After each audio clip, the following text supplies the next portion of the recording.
Baking soda mixed with powdered sugar is generally safe and non-toxic for households with pets and children when used carefully and sparingly. When using a baking soda and powdered sugar mixture to control ants, keep the application targeted and minimal.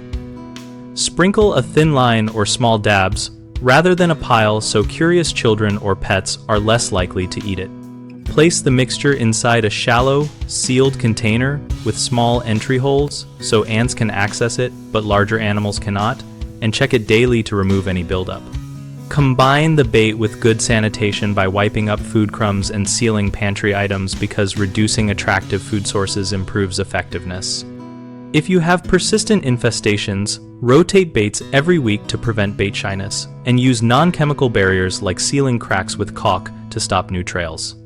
If a pet or child does ingest a noticeable amount, contact your veterinarian or poison control and bring the product labels for reference.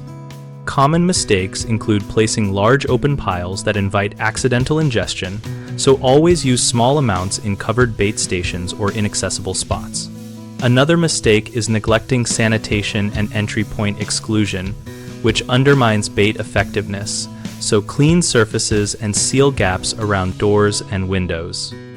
A third problem is assuming one application is enough. Ant control needs repeated monitoring and replacement of baits and removing competing food sources, so inspect and refresh treatments weekly until activity stops. Our site, bighomeprojects.com, helps homeowners find local contractors and browse profiles to decide who to contact for follow-through on pest control and repairs. We also connect contractors with work and foster a discussion community where we and other users share real-world tips and experiences on safe, practical home treatments.